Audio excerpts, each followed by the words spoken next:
দীপ্ত সন্ধ্যার সংবাদে সবাইকে স্বাগত জানাচ্ছি। আমি দোলা ডলরেস। শুরুতেই জানাবো সংবাদ শিরোনাম। কার্যক্রম নিষিদ্ধই থাকছে আওয়ামী লীগের। জাতীয় সংসদে সন্ত্রাস বিরোধী সংশোধন বিল পাস। হাম আক্রান্ত হয়ে আরও ৩ শিশুর মৃত্যু। ১৪ দিন এগিয়ে ২০ এপ্রিল থেকে সারা দেশে টিকাদান। যুদ্ধবিরতিতে সম্মত ২ দেশ। স্থায়ী অবসানে যুক্তরাষ্ট্রের সামরিক উপস্থিতি প্রত্যাহার চায় ইরান।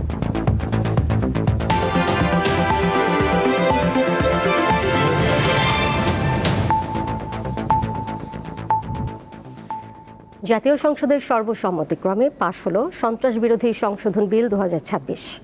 এর ফলে গণঅভ্যুত্থানে ক্ষমতাচ্যুত আওয়ামী লীগের কার্যক্রম নিষিদ্ধই থাকছে। সকালের সেশনে সংক্রান্ত বিলটি উত্থাপন করেন স্বরাষ্ট্রমন্ত্রী সালাউদ্দিন আহমদ। এরপর সরাসরি কণ্ঠ ভোটে তা পাশ হয়। অন্তর্বর্তী সরকারের সময় ২০২৫ সালের ১২ মে স্বরাষ্ট্র মন্ত্রণালয় প্রজ্ঞাপন জারি করে আওয়ামী লীগ এবং এর অঙ্গ, সহযোগী ও ভ্রাতৃপ্রতিম সব সংগঠনের কার্যক্রম নিষিদ্ধ ঘোষণা করে। এখন অধ্যাদেশটি সংসদে আইন আকারে পাশ হয়।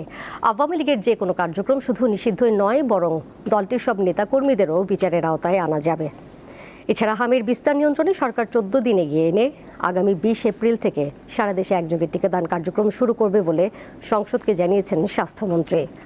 হামের টিকার বিষয়ে স্বতন্ত্র সংসদ সদস্য রুমিন ফারহানার প্রশ্নের জবাব দিতে গিয়ে এ তথ্য জানান তিনি। আমরা ডিক্লেয়ার করেছিলাম from 3rd May all over the country শুরু করার জন্য। আমরা এটাকে আরো এগিয়ে নিয়ে আসছি। Because we have been able to collect the necessary vaccines from UNICEF by this time, and so we are expediting the vaccination programme all over the country from 20th of this month। আমরা 14 দিন এগিয়ে নিয়ে আসছি। From 3rd মে থেকে আমরা এটা আগামী 20 তারিখ থেকে ইনশাল্লাহ শুরু করব। এটা আপনাকে অবগত করলাম। ক্রমশই বাড়ছে হামের প্রাদুর্ভাব। গত ২৪ ঘন্টায় হামে আক্রান্ত ও উপসর্গ নিয়ে আরও অন্তত ৩ শিশুর মৃত্যু হয়েছে। গত ২৪ ঘন্টায় ময়মনসিংহ মেডিকেল কলেজ হাসপাতালে হামের উপসর্গ নিয়ে আরও ২২ শিশু ভর্তি হয়েছে। বর্তমানে হাসপাতালে হাম শনাক্ত হয়ে চিকিৎসাধীন আছে ৭৮ শিশু। সুস্থ হয়ে বাড়ি ফিরেছে ২১৩ শিশু, আর মৃত্যু হয়েছে ৭ শিশুর। রাজশাহী মেডিকেল কলেজ হাসপাতালে গত ২৪ ঘন্টায় হাসপাতালে হামের উপসর্গ নিয়ে চিকিৎসাধীন অবস্থায় ৩ শিশু মৃত্যুবরণ করেছে। এই সময় হামের উপসর্গ নিয়ে হাসপাতালে ভর্তি হয়েছে ২৩ জন। ভোলায় হামের উপসর্গ নিয়ে আজও নতুন করে ৫ জন শিশু জেলা হাসপাতাল সহ বিভিন্ন হাসপাতালে ভর্তি হয়েছে। এদিকে বরগুনায় 4 দিনে ৩৫০০ শিশুকে টিকা দেওয়া হয়েছে। দেশে জ্বালানি তেল নিয়ে গ্রাহক ভোগান্তি কমেনি। ঢাকা সহ দেশের বিভিন্ন ফিলিং স্টেশনে এখনও যানবাহনের দীর্ঘ সারি। আবার অনেক পাম্প আজও বন্ধ রয়েছে। সংশ্লিষ্টরা জানান, পর্যাপ্ত সরবরাহ না থাকায় বাধ্য হয়ে তেল বিক্রি বন্ধ রাখতে হচ্ছে তাদের। রাজধানীর পাম্পগুলোতে কোথাও ১ কিলোমিটার দীর্ঘ লাইন, আবার অনেক স্থানে আরও বেশি। জ্বালানি তেলের জন্য আর কতদিন ভোগান্তি, সেই প্রশ্ন চালকদের। অপেক্ষার দ্রুত অবসান চান তারা। তেল নিতে আসা গ্রাহকদের ৬-৭ ঘন্টা বা এর চেয়েও বেশি সময় অপেক্ষা করতে হচ্ছে। বেশিরভাগ পাম্পে তেল না পেয়ে ক্ষোভ প্রকাশ করেন তারা। সরকারের পক্ষ থেকে জ্বালানি তেলের সংকট না থাকার কথা জানানো হলেও বাস্তবতার সঙ্গে মিল নেই বলে জানান গ্রাহকরা। আমি 7:30 থেকে সিরিয়াল ধরা, তাও প্রেস ক্লাবের সামনে ছিলাম, ওইখান থেকে এখানে আসলাম। বহুত সাধারণ জনগণের অনেক হ্যাসেল হইতেছে এই তেলের জন্য। আর এখন তো দেখা গেছে যে এটা তো তেল না, মনে হয় আমরা স্বর্ণ কিনতে আসছি, এরকম একটা অবস্থা। এটা শেষ কোথায়? রাইড শেয়ার করে জীবিকা নির্বাহ করা ব্যক্তিরা সবচেয়ে বেশি ভোগান্তিতে পড়েছেন। খুব কষ্টে আছি, ঘর ভাড়া, খাওয়া দাওয়া নিয়ে। আবার এই মুহূর্তে আমার বউরাও অন্তঃসত্ত্বা। এমন একটা অবস্থা, আমার চলার মতো কোনো কিছুই নেই। আমার এটার উপরেই সব। সময়ের সাথে সব জিনিস নেওয়া লাগবে, ওইভাবে করানো সবারই কষ্ট। পেট্রোল পাম্প ওনার্স অ্যাসোসিয়েশনের সভাপতি জানান, জ্বালানি তেলের সংকট নেই। গ্রাহকদের অনেকেই আতঙ্কে বারবার তেল নিতে আসেন। এতে দীর্ঘ লাইন তৈরি হয় বলে অভিযোগ করেন তিনি। আজকে সকালে এই থেকে 8 থেকে 10 জনকে দেখলাম, আপনি 500 টাকার মোটরসাইকেল তেল নেবেন, আপনি 90 টাকা গেছে পরে ভরে গেছে, 150 টাকা গেছে পরে ভরে গেছে। প্রাইভেট কার 1500 লিটার তেল 362 টাকা গেছে পরে ভরে পড়ে গেছে। ভোক্তা সাধারণের প্রতি আমি উদাত্ত আহ্বান জানাই, তেলে ক্রাইসিস নাই। আপনারা শান্তভাবে সুশৃঙ্খলভাবে পাম্পে আসেন, আপনার প্রয়োজন যেটা এই তেলটা নেন। দ্রুত চালকদের ফুয়েল কার্ড এবং কয়বার তেল নিতে পারবে তা নির্ধারণ করে দিলে পরিস্থিতি অনেকটাই নিয়ন্ত্রণে আনা সম্ভব বলে মনে করেন তিনি।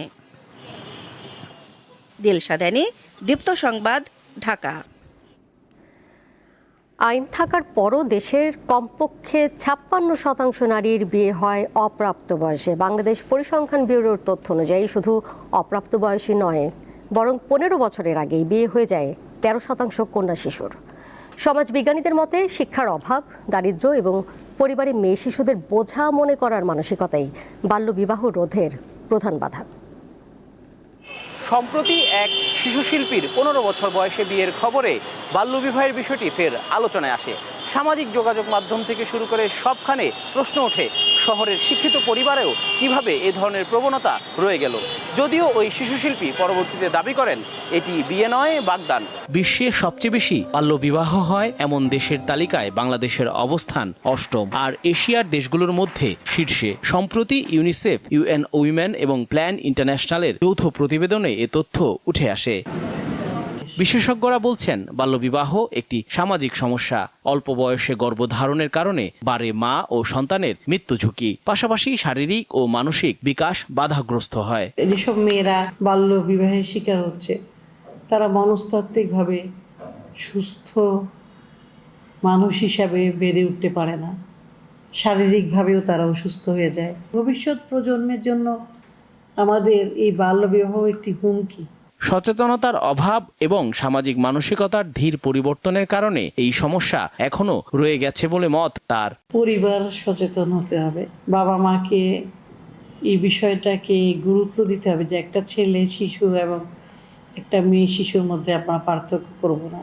বাংলাদেশে বাল্যবিবাহ নিরোধ আইন ২০১৭ অনুযায়ী মেয়েদের ১৮ বছর এবং ছেলেদের ২১ বছরের নিচে বিয়ে বাল্যবিবাহ হিসেবে গণ্য এবং দণ্ডনীয় অপরাধ। এই আইন অনুযায়ী বাল্যবিবাহ আয়োজন বা সহায়তা করলে সর্বোচ্চ ২ বছরের কারাদণ্ড, ১ লাখ টাকা জরিমানা এবং উভয়দণ্ড হতে পারে।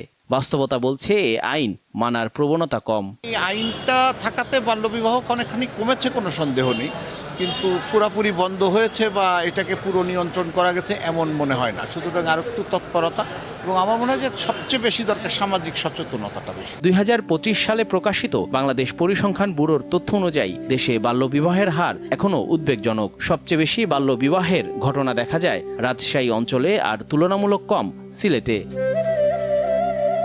জহিরুল হোসেন, দীপ্ত সংবাদ, ঢাকা। দেশে অর্থনৈতিক স্থিতিশীলতা ধরে রাখতে জ্বালানি নিরাপত্তা নিশ্চিত, বিলাসী পণ্যের আমদানি কমানো এবং কূটনৈতিক তৎপরতা জোরদার করা জরুরি বলে মনে করছেন বিশেষজ্ঞরা।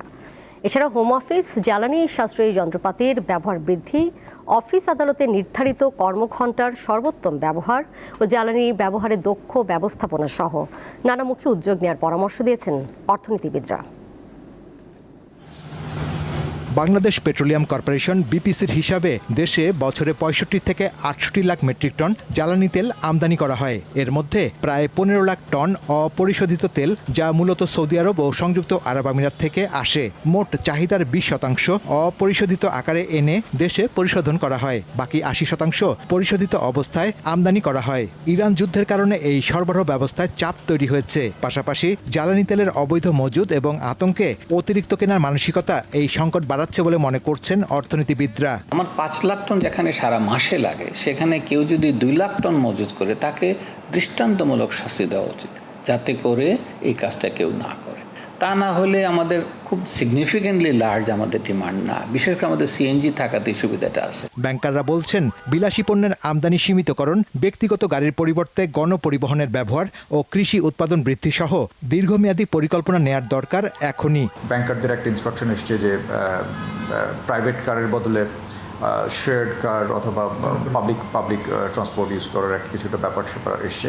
ইম্পোর্ট ডিপেন্ডেন্সি আমাদের কমাতে হবে, আমাদের সেলফ সাস্টেইনেবিলিটি এবং সেলফ ডিপেন্ডেন্সির দিকে যেতে হবে। সেটা যদি হয় যে নিজেরা নিজেদের খাদ্যদ্রব্য উৎপাদন এবং এগ্রিকালচার আরও বেশি ইম্প্যাক্টফুল কিছু করা, যেখানে নিজেদের খাদ্য আমরা নিজেরাই উৎপাদন করব। এক পরিসংখ্যান বলছে দেশে বর্তমানে প্রতিদিন গড়ে ৩০০ থেকে ৩৫০ মিলিয়ন ঘনফুট গ্যাস চুরি হচ্ছে। এছাড়া আন্তর্জাতিক মানদণ্ড অনুযায়ী বিদ্যুতের সিস্টেম লস ৩ থেকে ৪% মধ্যে থাকলেও দেশে তার পরিমাণ ৯ থেকে ১০%। পুরা সরকারি এবং আধা সরকারি এবং স্বায়ত্তশাসিত যতগুলো আছে এইখানে যদি একটা চাপ দেওয়া হয় যে energy consumption has to be half, সারা দেশে একটা অ্যাওয়ারনেস বিল্ড আপ করা, হ্যাঁ, যে তারা যেন কম জ্বালানি ব্যবহার করে, কম বিদ্যুৎ ব্যবহার করে। এছাড়া জ্বালানির সর্বোত্তম ব্যবহারে দক্ষ ব্যবস্থাপনা গড়ে তোলার পরামর্শ তাদের। ইরান ইসরায়েল আমেরিকা যুদ্ধে দেশে ভয়াবহ পরিস্থিতি মোকাবেলায় সরকারের উচ্চ পর্যায়ের প্রস্তুতি ও দীর্ঘমেয়াদী পদক্ষেপ নেওয়ার তাগিদ দিচ্ছেন অর্থনীতিবিদেরা। বিশেষ করে জ্বালানি ব্যবহারের সাশ্রয়ী হওয়ার পাশাপাশি দেশে গ্যাসের অনুসন্ধান বৃদ্ধি এবং নবায়নযোগ্য জ্বালানি ব্যবহার বাড়ানোর তাগিদ দিচ্ছেন জ্বালানি বিশেষজ্ঞরা। শাহরিয়ার ইমন, দীপ্ত সংবাদ, ঢাকা। সংরক্ষিত নারী আসনে নির্বাচন হবে আগামী 12 মে। বিষয়টি জানিয়েছেন নির্বাচন কমিশন সচিব আক্তার আহমেদ। তিনি জানান, আসন বন্টনে বিএনপি জোট 36টি, জামায়াতে ইসলামীর নেতৃত্বাধীন জোট 13টি এবং স্বতন্ত্র পাবে 1টি আসন। বুধবার সকালে আগারগাঁও নির্বাচন কমিশন সচিবালয়ে সংরক্ষিত নারী আসনের তফসিল ঘোষণা করেন ইসি সচিব। তিনি আরও জানান, মনোনয়ন দাখিলের শেষ তারিখ 21 এপ্রিল, মনোনয়ন বাছাই 22 ও 23 এপ্রিল, আপিল আবেদন করা যাবে 26 এপ্রিল এবং আপিল নিষ্পত্তি হবে 27 ও 28 এপ্রিল। মনোনয়ন প্রত্যাহারের তারিখ 29 এপ্রিল। এছাড়া 30 এপ্রিল প্রতীক বরাদ্দ দেওয়া হবে। নির্ধারিত সময় অনুযায়ী সুষ্ঠু ও শান্তিপূর্ণভাবে নির্বাচন সম্পন্ন করতে সব ধরনের প্রস্তুতি নেওয়া হয়েছে বলেও জানান ইসি সচিব।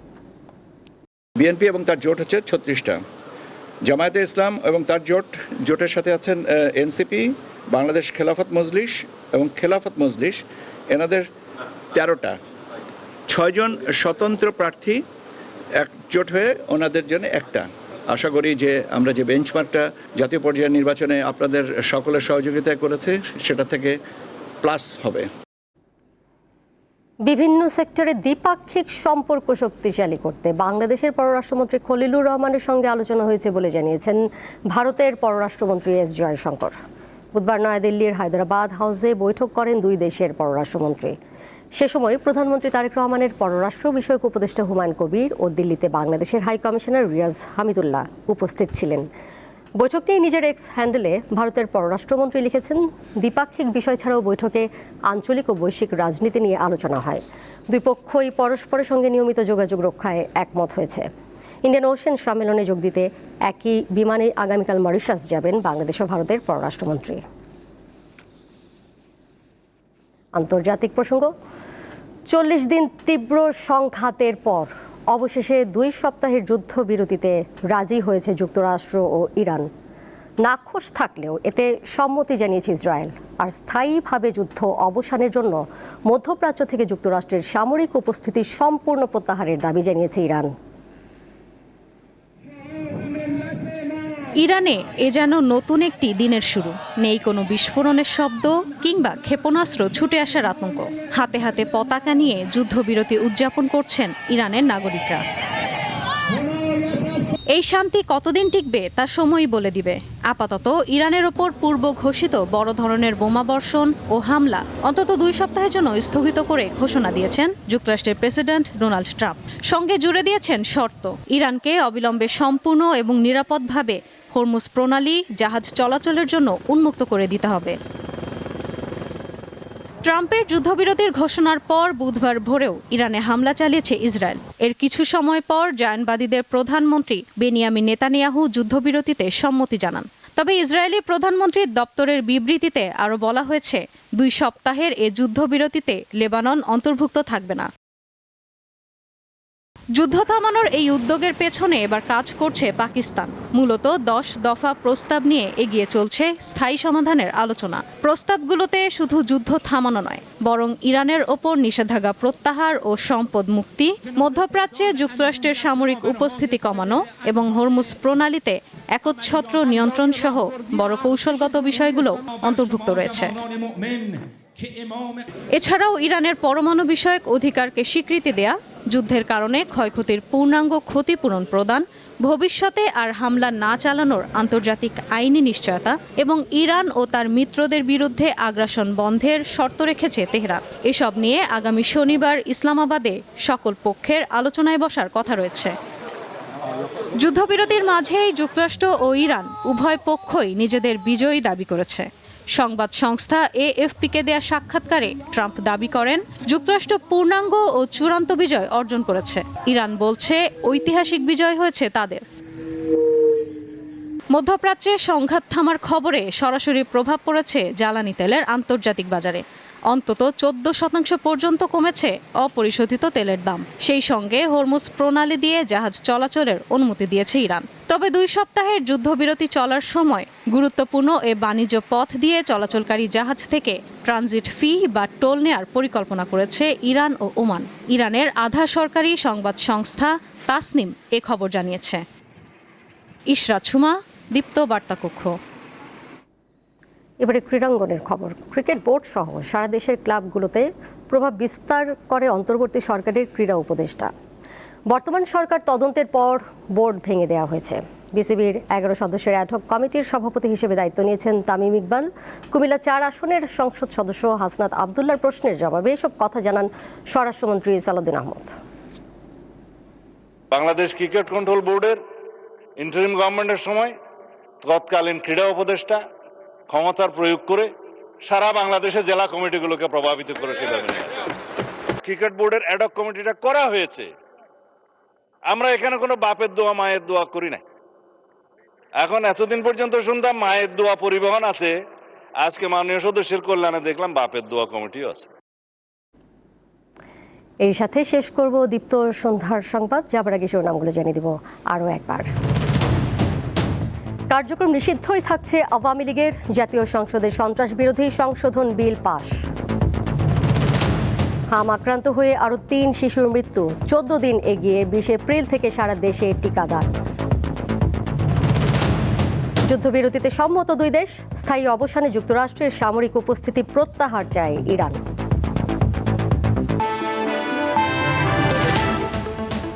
এই ছিল এখনকার মতো। পরের সংবাদ দেখবেন রাত 11টায়। এছাড়া আরও তথ্য এবং বিনোদনের নানা খবরাখবর জানতে যুক্ত থাকুন দীপ্ত ডিজিটাল প্ল্যাটফর্মে। ধন্যবাদ সবাইকে এতক্ষণ সাথে থাকার জন্য।